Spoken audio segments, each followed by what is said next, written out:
네, 박근혜 전 대통령의 비선 진료를 묵인하고 허위 증언한 혐의로 재판에 넘겨진 이영선 전 청와대 경호관이 징역 1년의 실형을 선고받고 법정 구속됐습니다. 법원이 최순실 씨가 박 전 대통령의 옷값을 냈다고 인정하는 취지의 판결도 내놔서 삼성 뇌물 재판에도 영향을 미칠지 관심이 쏠리고 있습니다.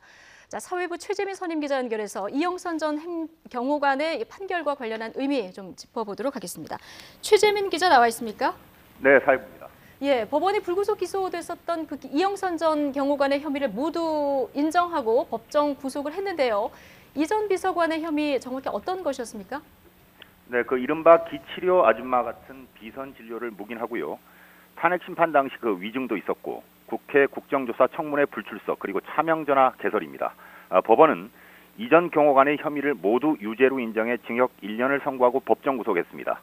재판부는 피고인의 충성심은 국민을 향한 것이어야 함에도 대통령과 그 주변인이 그릇된 일탈에 충성심을 다함으로써 결국 국민을 배신하는 결과를 가져왔다고 질타하기도 했습니다.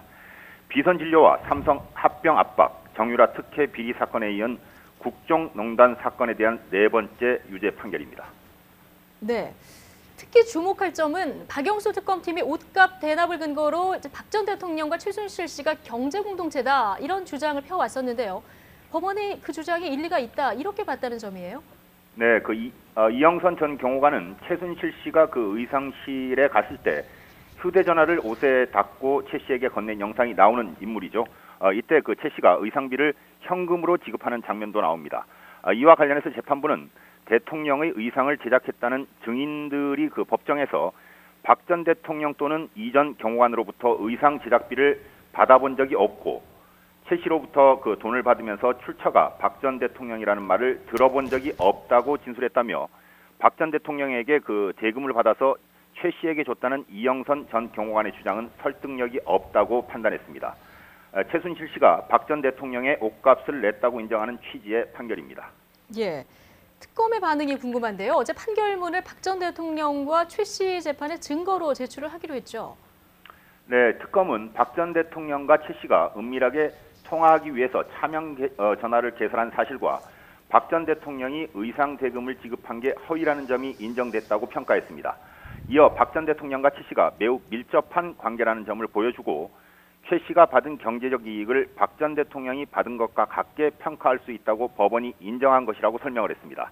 특검은 이영선 전 경호관의 판결문을 박 전 대통령과 최 씨 재판의 증거로 제출해서 두 사람이 공모관계 입증에 활용할 계획입니다.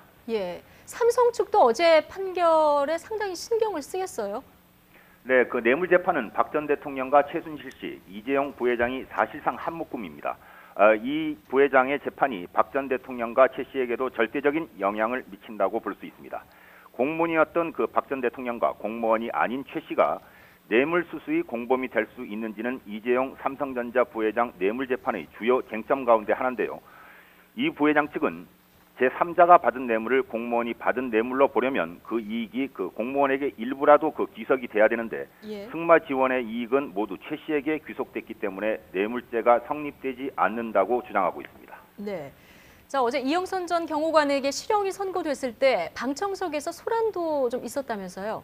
네, 그 박 전 대통령의 지지자들로 보이는 이들이 고성을 지르며 그 재판부를 향해서 노골적인 불만을 드러냈습니다.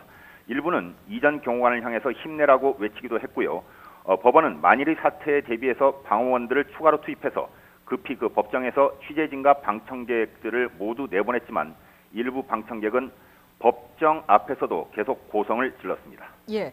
자, 최재민 기자, 마지막으로 실형을 선고받은 이영선 전 경호관 어떤 반응을 보였습니까?